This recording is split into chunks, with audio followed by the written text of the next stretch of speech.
Family disowned me 8 years ago after what I did. To my brother after I discovered he slept with my girlfriend. Now they invited me to Christmas out of the blue. Then I learned why. Sup, Reddit. My twin slept with my girlfriend. I exposed him at his engagement party, and my family cut me off for 8 years. Then they suddenly invited me to Christmas, like nothing happened. Turns out they needed something. Here's how it went down. I'm 32 male, gonna lay this out straight. 8 years ago, my twin brother slept with my girlfriend. Not a one-time mistake. A full relationship behind my back for 6 months. When I found out and handled it, my family disowned me for ruining his life. Now they want me back for Christmas. Spoiler alert, it wasn't about reconciliation. Let me set the scene first. Growing up with an identical twin sounds cool until you realize you're the practice version and he's the finished product. My brother Nathan got everything. Mom's attention, dad's approval, the good bedroom with the view, even my college fund when his business venture needed startup capital. Nathan was the golden child who could do no wrong. Charming, social, always knew the right thing to say. Teachers loved him. Girls loved him. Our parents worshipped the ground he walked on. Meanwhile, I was the responsible one who kept my head down, worked hard, and got ignored unless they needed something. We're talking textbook favoritism here. When Nathan got a C in calculus, Dad hired a tutor and blamed the teacher. When I got a B in chemistry, I got a lecture about not applying myself. Nathan wrecked Mom's car junior year. They bought him a newer one. I scratched Dad's truck, helping him move furniture. I paid for the repair out of my summer job savings. The differences were everywhere. Nathan's birthday parties were massive events with catered food and 50 kids. Mine were family dinners where half the conversation was about Nathan's latest achievement. When we both applied to State University, they threw Nathan a graduation party with a banner and everything. I got a card that said, "Good job, we're proud of you both," with Nathan's name listed first. College was supposed to be my fresh start. Finally away from the constant comparisons, the endless favoritism, the feeling of being invisible in my own family. I worked part-time at a campus bookstore, kept my grades up, and actually made friends who knew me as just Liam, not Nathan's twin, or the other one. That's where I met Jessica. She was a year behind me, studying graphic design, with this laugh that made everyone around her smile. We met when she came into the bookstore looking for art supplies. She was funny, creative, and when she looked at me, she actually saw me. Not my brother, not some comparison, just me. We dated for almost 2 years. She'd come to my dorm room and we'd order pizza and watch movies. She'd show me her design projects and actually care about my opinion. She met my roommate Kevin and his girlfriend, and we'd all hang out on weekends. For the first time in my life, I had something that was completely mine. Nathan was at a different school about 3 hours away, studying business and partying his way through a degree our parents were funding. He'd call Mom every week with stories about networking events and fraternity connections. Meanwhile, I was paying my own way through school with loans and that bookstore job, but nobody seemed to notice the difference. Jessica knew about my family situation. I'd told her about the favoritism, the way Nathan always came first, how I'd learned to just accept being second place. She'd get angry on my behalf, tell me I deserved better, make me feel like I actually mattered to someone. "Your family's crazy," she'd say after I'd tell her about another incident. "You're amazing, and they don't even see it." Having someone in my corner felt incredible. I'd spent 22 years being the backup son, and suddenly here was this person who chose me first. During my senior year, Nathan started coming to visit more often. Said he missed me, wanted to reconnect, felt bad about how distant we'd been. I was stupid enough to believe him.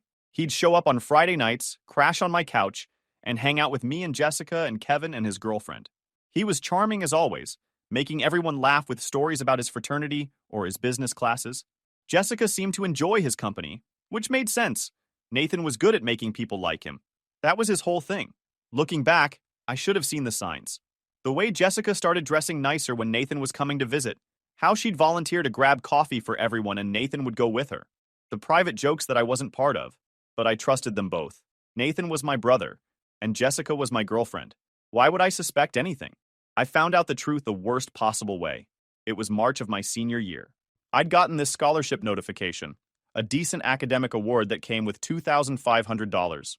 I was excited to tell Jessica, so I left class early and went to her apartment. She'd given me a key months before. Walked in and heard sounds from her bedroom. Not sounds you want to hear when you're expecting your girlfriend to be studying. Opened the door and there they were. My twin brother and my girlfriend. In her bed. The bed where I'd spent dozens of nights thinking I was building something real with someone who actually cared about me. The look on their faces when they saw me. I'll never forget it. Not guilt, not shame, just annoyance that they got caught. Like I'd interrupted something instead of discovering my whole life was a lie. Nathan didn't even scramble to get dressed, just sat there with this expression that said he'd been expecting this moment eventually. Jessica pulled the sheet up and opened her mouth like she was about to explain, but nothing came out. What explanation was there? I didn't yell, didn't throw things, just stood there feeling like someone had reached into my chest and ripped out everything that made me human. Then I turned around and left, walked back to my dorm in a daze, my brain trying to process what I'd just seen. Kevin found me sitting on the floor of our room about an hour later, just staring at the wall. He took one look at my face and knew something catastrophic had happened. When I told him, he went pale. Your brother? Nathan? The one who's been crashing here? I nodded. That piece of garbage. I'm gonna kill him. Kevin was a good friend. Stayed with me that whole night. Ordered food I couldn't eat. Let me process what had happened. His girlfriend came over, and she was crying angry tears on my behalf. These people I'd known for 2 years cared more about my feelings than my own twin brother. Nathan called around midnight. I answered because I needed to understand how this had happened. How he could do this to me. He said what they always say. It just happened. They didn't mean for it to happen. They tried to fight it, but the connection was too strong. How long? I asked. Silence. Then, 6 months. 6 months. Half a year of lying to my face. Half a year of him driving 3 hours to visit his brother, while actually sleeping with my girlfriend. Half a year of Jessica kissing me goodbye before class, and then texting my brother. The betrayal was so thorough, so complete, I couldn't even process it all at once. I'm sorry, Nathan said, but you have to understand. What we have is real. I know it's complicated, but I love her. Love. He loved her. My brother loved my girlfriend and had been pursuing her behind my back for 6 months, and somehow I was supposed to understand that. Does the family know? I asked. Not yet. We wanted to tell you first. No, they'd wanted to keep it hidden until it became impossible to hide. Getting caught wasn't the same as coming clean. I hung up and didn't answer when he called back 17 times. Jessica called too. Left voicemails crying about how she never meant to hurt me, how it wasn't about me, how sometimes these things just happen, as if my brother sleeping with my girlfriend was like weather, an unfortunate natural occurrence nobody could control. The next week was a blur. I stopped going to classes, stopped showing up to my bookstore job, just existed in this fog of betrayal and disbelief. Kevin basically kept me alive, making sure I ate something and didn't completely fall apart. His girlfriend spread the word about what happened, so everyone in our friend group knew. The judgment was universal. Nathan and Jessica were garbage human beings. Then Mom called. Finally, I thought. Finally, someone from my family reaching out to check if I was okay. But no. She was calling because Nathan had told them everything, and they wanted to discuss the situation as a family. We know you're upset, Mom said. But Nathan and Jessica have real feelings for each other. We need to be mature about this. Mature. I needed to be mature about discovering my twin brother in bed with my girlfriend. They want to be together, Mom continued. And we hope you can find it in your heart to support them. Family is forever, sweetie. Family is forever. But apparently girlfriends are community property. Dad got on the phone. Listen, son, I know this is tough, but your brother's serious about this girl. He's talking about proposing. We need you to put aside your hurt feelings and be there for him during this important time. My hurt feelings. Like I'd gotten my feelings hurt because someone ate my leftovers, not because my twin brother destroyed my relationship and my trust in one move. He wants you at the engagement party, Dad added. It would mean a lot to him if you were there. The engagement party. Nathan was going to propose to Jessica, the girl who'd been my girlfriend until 3 weeks ago, and they wanted me to smile and clap and celebrate this beautiful love story. I told them I wouldn't be attending. Dad got quiet, then said something that still makes my blood boil. Don't be selfish about this. Your brother's happiness is at stake. Your brother's happiness, not mine. Never mine. Nathan's happiness was always the priority, and I was expected to set myself on fire to keep him warm. I hung up and blocked their numbers. All of them. Mom, Dad, Nathan. Cut them out completely. Kevin said it was the right move. His girlfriend said my family was toxic, and I deserved better. These relative strangers cared more about my well-being than my own parents. But I wasn't done. Not by a long shot. Because Nathan and Jessica were having their engagement party whether I attended or not. It was scheduled for April, about 6 weeks after I'd walked in on them. 6 weeks from devastation to celebration. They were moving fast, probably trying to get ahead of the scandal. Kevin's girlfriend had a friend who was friends with one of Jessica's roommates. The social network provided intelligence. The engagement party was at some restaurant in Nathan's college town, invitation only, about 50 people. Nathan had proposed on a beach at sunset, got down on one knee with mom and dad there to witness it. The Facebook announcement had hundreds of likes and comments about how they were such a perfect couple. Perfect couple. Built on the foundation of infidelity and betrayal. But everyone loved the story because Nathan was charming and Jessica was pretty. So who cared about the collateral damage? I spent 3 weeks making calls and gathering evidence. Found out Nathan had used my Netflix account to watch movies with Jessica on nights he told me he was studying. My Spotify showed he'd made her a playlist on my premium account that I was paying for. Found old Venmo transactions where I'd sent him gas money for visits. Gas money to come sleep with my girlfriend. Jessica had posted photos on Instagram that I'd never seen because I wasn't much of a social media person. Pictures of them at restaurants in her town when Nathan was supposedly visiting me. A selfie from January with Nathan in the background that she'd captioned, "Good company," with heart emojis. Evidence of the relationship was everywhere once I started looking. They hadn't even been that careful. I gathered everything. Screenshots, timestamps, receipts. Then I created a simple digital presentation. Facts only, no emotional commentary.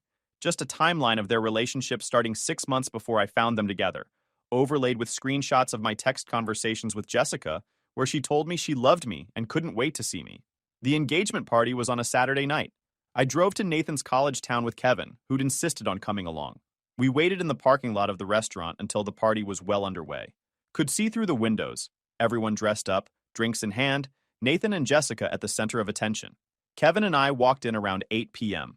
The hostess tried to stop us, but I explained I was Nathan's twin brother, and there must have been a mix-up with the invitation.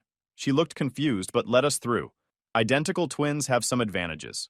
The room went quiet when people saw me. Nathan's face drained of color. Jessica looked like she might throw up. Mom stood up from her table looking alarmed. Dad's expression was pure anger. But I walked right up to the microphone, where Nathan had presumably given some speech about finding true love. "Hey everyone, I'm Liam, Nathan's twin. Sorry I'm late. I wanted to share some things about the happy couple that you might find interesting." Nathan started moving toward me, but Kevin intercepted him. My friend might be smaller than my brother, but he was angry enough to be effective. Dad tried to get involved, but Kevin's girlfriend had brought 2 of her rugby player friends who blocked his path. We'd planned this carefully. I pulled out my laptop and connected it to their projector setup. Nathan was shouting something about this being inappropriate and how I needed to leave. Mom was crying. Jessica had her hand over her mouth. The guests were frozen, unsure what was happening. "This is a timeline," I said, bringing up the first slide. 6 months ago, my brother started sleeping with my girlfriend. Not after we broke up, during our relationship, while he was supposedly visiting me at school. The room erupted in whispers. I clicked through the evidence. Screenshots of Jessica telling me she loved me while texting Nathan. Photos of them together while I thought Nathan was on my couch playing video games. Venmo receipts where I'd literally funded my brother's gas to come cheat with my girlfriend. "They got caught 3 weeks ago," I continued. "Didn't confess. Got caught. Then decided to get engaged immediately, and my parents decided I needed to get over it and support them." Mom was full-on sobbing now. Dad was shouting at me to stop. Nathan had gone completely pale. Jessica had disappeared. Someone said she'd run to the bathroom. The guests were stunned into silence, watching this disaster unfold. "So, congratulations to the happy couple," I finished. "May your relationship built on lies and betrayal be everything you deserve." I disconnected my laptop and walked out. Kevin followed, and his girlfriend and her friends created a barrier so nobody could stop us. We got in the car and drove away while the party presumably imploded behind us. Kevin was pumping his fist in victory. "That was legendary. Did you see their faces? Your brother looked like he was going to pass out." I felt hollow. Not victorious. Not satisfied. Just empty. I'd exposed them. Made sure everyone knew the truth. But I didn't feel better. Just done. My phone started blowing up within minutes. Mom calling over and over. Dad sending texts about how I'd humiliated the family. Nathan sending long messages about how I'd ruined his engagement party, embarrassed Jessica, destroyed his relationships with his friends who now knew the truth. The last message from Dad was the one that cut deepest. "You are no longer welcome in this family. What you did tonight was unforgivable. Don't contact us again." I'd been disowned for telling the truth, for refusing to smile and celebrate while my brother married my ex-girlfriend, for not being mature enough to swallow my hurt feelings for Nathan's happiness. Kevin saw my face as I read the messages. Screw them. You did the right thing. They don't deserve you. Maybe he was right, but it still hurt. Losing your entire family in one night, even a family that never valued you, leaves a mark. I graduated 2 months later, walked across that stage with Kevin's family in the stands, cheering for me. My own parents didn't show. Nathan sent a text that just said, "Hope you're happy now." I wasn't happy, but I was free. The next 8 years were about building a life that had nothing to do with them. I moved to Portland for a job in software development. Started as a junior developer at a mid-sized tech company and worked my way up. Turned out being the overlooked twin who learned to solve problems independently translated well into coding and project management. Made real friends. People who knew my story and didn't blame me for refusing to celebrate my brother stealing my girlfriend. My coworker Jake became one of my closest friends. The guy who'd grab drinks after work and genuinely ask how I was doing. His wife Nicole treated me like family, invited me to their kids' birthday parties, made sure I wasn't alone on holidays. Started rock climbing at a local gym and joined a regular group. Got into hiking. Explored the Pacific Northwest on weekends. Built a life that was fully mine, with no ghosts of golden child syndrome or parental favoritism haunting every decision. Dated occasionally but kept things casual. The Jessica situation had left scars. Hard to trust someone completely when your twin brother and girlfriend could betray you so thoroughly. Women would ask about my family, and I'd give vague answers about being estranged. Most didn't push. The ones who did usually didn't last long. In those 8 years, I heard nothing from my family. Total silence. No birthday calls, no holiday texts, no attempts at reconciliation. It was like I'd never existed. Fine by me. I'd built something better without them. Then, 3 weeks ago, I got an email. From Mom. The first contact in 8 years. Dear Liam, I hope this email finds you well. It's been too long since we've spoken. Your father and I have been thinking about you a lot lately. We'd love for you to come home for Christmas this year. It would mean everything to have the whole family together. We understand if you're still upset about what happened with Nathan and Jessica, but it's been 8 years. Water under the bridge. Family is forever. Love, Mom. I read that email 5 times, each time feeling more confused. 8 years of silence, and suddenly it's water under the bridge? After they disowned me for exposing the truth? After they chose Nathan's happiness over basic decency? Jake's response when I told him, that's shady as hell. What do they want? Good question. Because after 8 years of not caring if I was alive or dead, they wouldn't suddenly reach out without an agenda. The question was what they wanted and how badly they needed it. I didn't respond immediately. Spent a few days thinking about it, gaming out the scenarios. Maybe Nathan and Jessica's marriage had fallen apart, and they felt guilty. Maybe someone was sick. Maybe they'd realized what they'd lost when they chose the golden child over basic human decency. Kevin called when I told him about the email. He'd moved to Seattle, gotten married, had a kid. We still talked every few weeks. Don't do it, he said immediately. This is a trap. They want something. Probably. So why are you even considering going? Honest answer? Curiosity. After 8 years of nothing, I wanted to know what had changed. What could possibly make them think I'd come back after they'd disowned me? I sent a short reply. I'll think about it. Mom responded within an hour with excited messages about how wonderful it would be to have me home, how much they missed me, how Christmas wasn't the same without me, laying it on thick. Too thick. Red flags everywhere. Then Nathan sent his own email. More formal, more careful. He talked about time healing wounds, about wanting to reconnect as brothers, about how family should stick together. Mentioned he and Jessica were doing well, had 2 kids now, living in Mom and Dad's hometown, where he'd taken over Dad's accounting firm. That last part stuck out. Nathan running Dad's firm. The business Dad had built over 30 years was now in Nathan's hands. Interesting timing for a family reunion. I did some research, found Dad's firm online, found Nathan's LinkedIn showing he'd been made partner 6 years ago and full owner 2 years ago. Found reviews mentioning new management and transition period. Found a local news article about the firm expanding services under new leadership. Dad had handed everything to Nathan. The golden child got the golden parachute. No surprise there. Spent another week weighing options. Every logical part of my brain said don't go. But another part, the part that still wanted to understand why they'd chosen Nathan over me, why his happiness had always mattered more, that part needed closure. I emailed back, I'll come for Christmas dinner, but I'm staying at a hotel, and I'm leaving if anything feels off. Mom's response was pure enthusiasm about how excited everyone was, how this was the best Christmas gift she could ask for, how Dad was thrilled, how Nathan couldn't wait to introduce me to his kids. The whole thing felt wrong, but I was going anyway. I flew into my hometown on Christmas Eve, rented a car, and booked a hotel downtown. The town looked the same. Same main street, same restaurants, same park where Nathan and I used to play when we were kids. Before everything got complicated, before the favoritism became obvious, before he stole my girlfriend and my parents chose his side, drove past our childhood home without stopping. Lights were up, decorations in the yard, looking like a perfect family Christmas. The irony wasn't lost on me.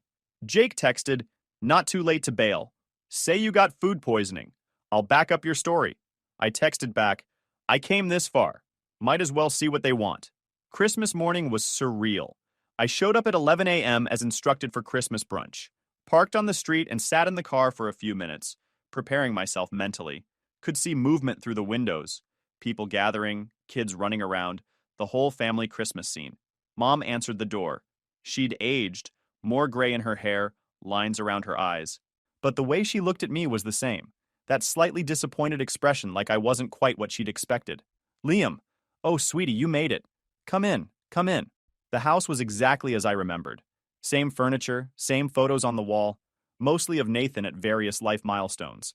His graduation, his wedding, his kids. I'd been edited out of the family gallery years ago. Dad was in the living room. He'd aged more noticeably, thinner, grayer. He stood up when he saw me and extended his hand. Not a hug, a handshake, like I was a business associate. "Son, good to see you." "Dad." Nathan came down the stairs with Jessica right behind him. Nathan looked successful. Expensive clothes, styled hair, confidence that came from always being the favorite. Jessica had aged well, still pretty, holding a toddler. "Brother," Nathan said with forced cheerfulness. "It's been too long." I didn't respond. Just looked at him and remembered walking into Jessica's bedroom 8 years ago. Remembered the expression on his face. Not guilt. Annoyance. Their kids ran around. A 6-year-old girl and the toddler Jessica was holding. The kids who existed because my brother stole my girlfriend. The kids my parents got to dote on while I was erased from family photos. Brunch was awkward. Everyone dancing around the elephant in the room, making small talk about weather and jobs in Portland. Nathan talked about the firm, how business was good, how they'd expanded into estate planning. Mom asked about my job in that tone that suggested tech work wasn't as impressive as running Dad's accounting firm. The kids were the only genuine part. The 6-year-old Lily kept asking me questions about Portland and if I lived near the ocean. She didn't know I was the uncle who'd been banned for 8 years. She just knew Dad's twin brother was visiting. After brunch, while Jessica was putting the toddler down for a nap and the kids were occupied with new toys, the real reason for my invitation came out. We were in the living room. Dad sat in his usual chair. Mom was on the couch looking nervous. Nathan stood by the fireplace trying to look casual and failing. "Liam, we're glad you came," Dad started. "There's something we need to discuss." There it was. The reason for the sudden reconciliation. The thing they wanted badly enough to pretend the last 8 years hadn't happened. "I'm sick," Dad continued. "Kidney disease. Been on dialysis for 6 months. I need a transplant." The words hung in the air. Mom was crying quietly. Nathan was staring at the floor. Dad was looking at me with an expression I couldn't quite read. "I'm sorry to hear that," I said carefully. "Nathan's not a match. Neither is your mother. We've been on the transplant list for 7 months and nothing. Time's running out. And you think I might be a match. You're his identical twin," Mom said quickly. "Nathan's not, but you and your father share more genetic markers. The doctors said there's a good chance you'd be compatible." There it was. They didn't miss me. They didn't regret disowning me. They didn't want reconciliation for its own sake. They needed my kidney. "Let me get this straight," I said slowly. "You disowned me 8 years ago for exposing the truth about Nathan and Jessica. Haven't spoken to me since. Didn't invite me to Nathan's wedding. Didn't tell me when his kids were born. Didn't reach out when I graduated or got my job or bought my house. But now Dad needs a kidney, so suddenly I'm family again." "It's not like that," Nathan said quickly. "Then what's it like?" "We've always loved you," Mom said. "We were hurt by what you did at the engagement party, but we never stopped being your family. You told me I was no longer welcome. Dad sent me a text saying I was disowned. We were angry," Dad said. "We said things we didn't mean, but you're still our son." "Right. I'm your son when you need an organ. For 8 years I wasn't worth a phone call, but now I'm suddenly family." "We know we made mistakes," Nathan said. "We should have handled things differently back then. But this is life or death. Dad could die without a transplant. And you thought the way to approach this was to pretend everything was fine? To invite me for Christmas and then drop this bomb? We didn't know how else to do it, Mom admitted. We thought if you came home, saw the family, remembered the good times, you'd be willing to help. The manipulation was breathtaking. They'd orchestrated this whole reunion, hoping I'd be too caught up in Christmas spirit and family feelings to refuse. Use the kids, use nostalgia, use guilt to get what they needed. I need to think about it, I said, standing up. There's no time, Dad said urgently. I'm getting worse. Every day without a transplant is a day closer to complete kidney failure. Then you should have reached out 8 years ago. Or 7. Or 6. You had plenty of time to rebuild our relationship before you needed something from me. Liam, please. Mom was fully crying now. He's your father. You can't let him die because of old grudges. Old grudges? You mean the part where my twin brother slept with my girlfriend, and you told me to get over it for his happiness? Or the part where you disowned me for not celebrating their engagement? Which old grudge specifically are we talking about? Nathan stepped forward. Look, I know what we did was wrong. I know I messed up. But that's between us. This is about Dad. Everything with this family is about Dad. Or about you. It's never about me. It's never been about me. I walked to the door. They followed, all talking at once. Mom begging me to reconsider. Dad trying to stay dignified, but clearly desperate. Nathan attempting reason and logic like this was a business negotiation. I'll think about it, I repeated. But don't expect anything. You made it clear 8 years ago that I'm not really family. Can't have it both ways. I drove back to the hotel in a daze. They didn't want me. They wanted my kidney. The whole Christmas reunion was a setup to guilt me into organ donation. Jake called that evening. I told him everything. Holy crap. That's even worse than we thought. They literally only want you for parts. Yeah. You're not doing it, right? You're not giving them anything? Honest answer? I didn't know. Part of me wanted to tell them all to go to hell. They'd made their choices 8 years ago. But another part kept thinking about Dad on dialysis, about the fact that I might be the only person who could save him. I need to process this, I told Jake. Spent Christmas night in a hotel room, staring at the ceiling, trying to figure out the right thing to do. Not the thing that would make me feel good or get revenge. The right thing. The next morning, Nathan showed up at my hotel. Don't know how he found out where I was staying, but he was in the lobby when I came down for breakfast. We need to talk, he said. We sat in the hotel restaurant. Nathan ordered coffee he didn't drink. I had breakfast I couldn't taste. I know you hate me, Nathan started. I know what I did was unforgivable. Taking your girlfriend, having the family take my side, everything. But Dad's dying. Whatever you think of me, he doesn't deserve to die for my mistakes. Dad made his own choices. He chose you over me. He told me I was selfish for not celebrating your engagement to my ex-girlfriend. He was wrong. We were all wrong. But holding a grudge isn't going to change the past. It's just going to kill him. Is that what this is? A grudge? You think I'm refusing out of spite? Aren't you? I looked at my twin brother. The person who'd shared a womb with me, grown up alongside me, knew me better than anyone, and had used that knowledge to betray me in the worst way possible. I'm refusing because you don't actually want me there. None of you do. You want my kidney. If Dad didn't need a transplant, would we be having this conversation? Nathan looked down. Probably not. At least you're honest about that. Look, I can't undo what happened. I can't make the family treat you better or take back 8 years of silence. All I can do is ask you to save our father's life. Not for me. For him. Dad wasn't just silent for 8 years. He actively chose you over me. He prioritized your happiness over basic decency. He told me I was embarrassing the family by exposing the truth. I know. Do you? Do you actually understand what it felt like to walk in on you with my girlfriend? To have my parents tell me to get over it? To be disowned for refusing to celebrate your engagement? Nathan was quiet for a long moment. Jessica and I split up 2 years ago. That caught me off guard. What? We got divorced.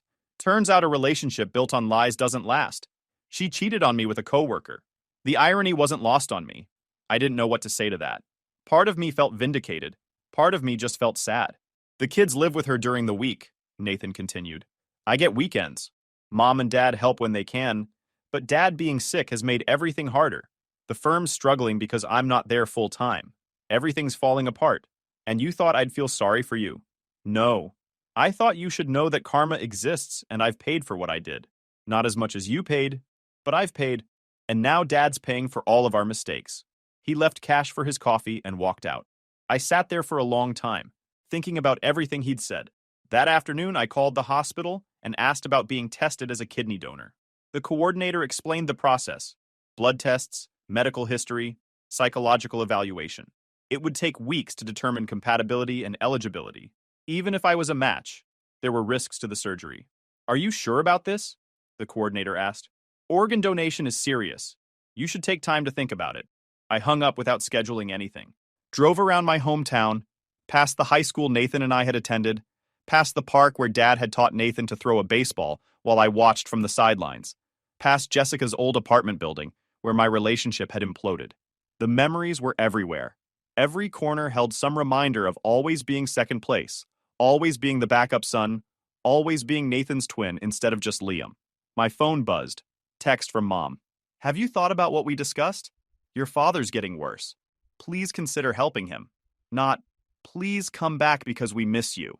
Not, we're sorry for how we treated you. Just help him.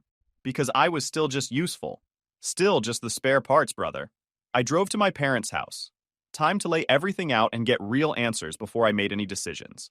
They were all there when I arrived. Mom, Dad looking pale and tired, Nathan. Jessica was notably absent, probably with the kids at her place. They looked up hopefully when I walked in. I want answers, I said without preamble. Real answers. No more dancing around the past. Dad sighed heavily. What do you want to know? Why did you always choose Nathan over me? What did I do to deserve being the second-choice son my entire life? Mom and Dad exchanged glances. Nathan looked uncomfortable. You didn't do anything wrong, Mom finally said. We didn't mean to make you feel that way. That's not an answer. That's a deflection. I want to know why Nathan always got priority. Why his happiness always mattered more than basic fairness. Dad spoke up, voice tired. Nathan needed more support. He struggled with things that came easily to you. You were independent, self-sufficient. We thought you didn't need us as much. So you abandoned me emotionally because I was capable of taking care of myself? We didn't abandon you, Mom protested. Yes, you did. You gave Nathan my college fund because he needed it more. You celebrated his mediocre achievements while ignoring my actual accomplishments. You took his side when he stole my girlfriend. You disowned me for telling the truth at his engagement party. At every single moment, you chose him over me. The silence was deafening. They couldn't argue because everything I'd said was true. And now you want my kidney, I continued. Not because you love me or value me as your son. Because I'm useful. Because I'm the spare parts twin. 8 years of silence, and suddenly I matter when you need an organ. That's not fair, Nathan said. Fair? Nothing about this family has ever been fair. You got everything. Attention, money, support, forgiveness. I got lectures about being more understanding and then got disowned when I stopped being a doormat. Dad stood up, looking older and more fragile than I'd ever seen him. You're right. About all of it. We failed you.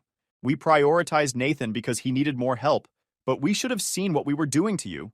We should have supported you better. We should have believed you when you said Nathan was in the wrong. It was the first real apology I'd ever heard from him. I know we don't deserve your help, he continued, but I'm asking anyway. Not because I'm your father who deserves it, but because I'm a man who's dying and you're the only person who can save me. Mom was crying. Nathan was staring at the floor. The whole scene felt like something from a medical drama, except it was my actual life. I need time, I said finally. I need to think about this without you pressuring me. If I decide to get tested, it'll be my choice. Not because you guilted me or manipulated me, my choice. I left before they could respond. I stayed in town 3 more days thinking it over. Finally scheduled the testing. Not because they deserved it. Not because family comes first. But because I couldn't live with being the guy who let someone die out of spite. The testing was brutal. Blood work, psych evaluations, medical history. The psychologist spent an hour making sure I wasn't being guilted into it. What do you want from your family after this? She asked. Nothing. I'm doing this so I can look at myself in the mirror. She cleared me. 2 weeks later, I got the call. I was a match. Surgery could happen within a month. I called my parents. I'm a match. But we're doing this on one condition. After the surgery, we're done. I'm saving your life because it's the right thing to do, not because I'm rejoining this family. You made your choices 8 years ago. I'm making mine now. Long silence. We understand, Dad finally said. Surgery was late January. Everything went smooth. Dad's body accepted the kidney without complications. He'd live. I spent 2 days in the hospital recovering. Mom visited once and cried a lot. Nathan thanked me. I just nodded. too drugged up to care. Jake flew out to drive me home since I couldn't fly right after surgery. We made a road trip out of it. Didn't talk about the family stuff. Just drove. You good? He asked somewhere in Idaho. Yeah, it's done. 3 weeks later, back in Portland and back at work, I got a letter from Dad. Handwritten. He said the kidney saved his life. Said I was right about everything. They did favor Nathan. They did treat me like I didn't matter. They chose his happiness over mine. Said I turned out better than any of them deserved. Didn't expect forgiveness. Just wanted me to know he finally understood what they did. I read it 5 times. Put it in a drawer. Went about my life. That was 3 months ago. Haven't heard from them since except for a birthday card from Mom last month. No note beyond happy birthday, love Mom. I didn't respond. Not out of spite. Just because there's nothing left to say. I saved my father's life. Proved I was bigger than their betrayal. Now I'm living the life I built without them. Family is supposed to be forever. But sometimes you get to choose your family. Sometimes the best choice is walking away. I'm at peace with both decisions. To help and to leave. And that's enough. Guys, we are so close to hit 100,000 subscribers on this channel. If you are not subscribed to the channel, please consider subscribing. It really helps hit that 100,000 mark. Thanks for making this dream come true.